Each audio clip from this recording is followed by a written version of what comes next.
Good afternoon to you, Mark Sept, HurricaneTrack.com, here with your Hurricane Pro and HD video blog for the 13th of September 2017. Tropics are staying active here with Hurricane Jose in the Atlantic and a couple of areas of watch here to watch in the Eastern Pacific. Several areas on the map here. It looks like some serious tic-tac-toe going on, but it's actually Tropical Depression 15E, 16E, and then this area right here in the middle trying to develop. If we look at the satellite picture overlay of all this, you can tell a pretty stout area of low pressure overall, kind of this monsoon trough extending through here, a grapevine of which or from which these systems can develop. Overall, if we look at the graphical representation of where they are all headed, generally northwest with time, and this one right here could pose a threat for flooding up against the Mexican coastline. And that's obviously a big deal, even though it's just a depression. Don't ignore that. And then this other area, 15, Tropical Depression 15, will generally move off to the west and then kind of die out. And then this system is forecast to develop and eventually move on up to the northwest with time. And that could be a problem perhaps up here for the Baja.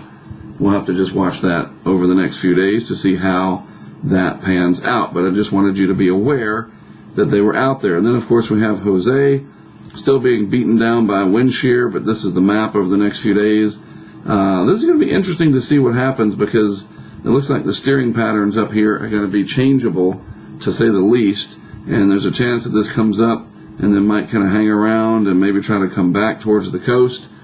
It's going to be around a while, put it that way. Not really looking for it to be very intense, though it could, even though it's forecast to weaken to tropical storm status, become a hurricane again if it does do so, the weakening part.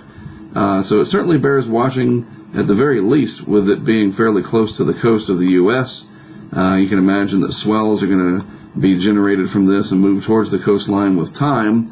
And while that's fun for the surfers, it can be problematic for those who are not very good swimmers.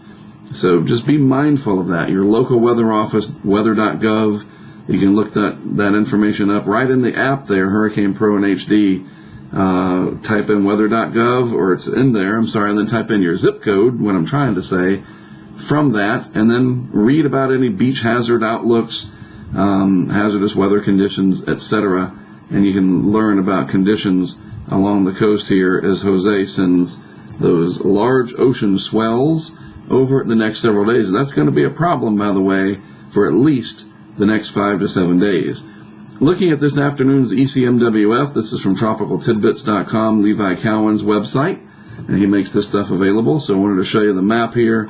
This is the initial condition from the 12Z Euro, and you can see, first of all, that's the leftover giant low-pressure gyre in the heart of the Ohio River Valley, parts of the Mississippi River Valley, Tennessee, etc.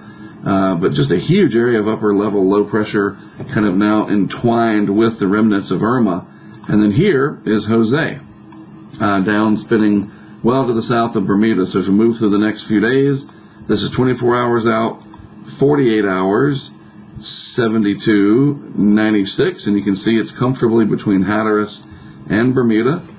So no problems, you might say. Well, then if you look at 120, it starts to just kind of curve up here, and then even on beyond that time, it definitely tries to come back somewhere towards the northeast. So, this is going to be something to watch. Either one of these deterministic models, 4, 5, 6, 7 days out, are not going to be very helpful in terms of where this ends up.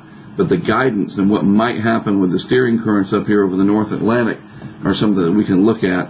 So pay attention to this over the next few days. Like I said, the primary threat will be ocean swells, and then we'll have to see. Maybe this will be an interesting few days ahead, that it possibly could threaten the Northeast or the Mid-Atlantic, or it could head on out to sea. It is definitely not a done deal yet in terms of the fate of eventually where Jose ends up. That is all I have for today. I appreciate you tuning in. Again, I am Mark Sept with HurricaneTrack.com. That's my website. For Hurricane Pro and HD, have a great rest of your Wednesday afternoon. I'll be back with more for you tomorrow.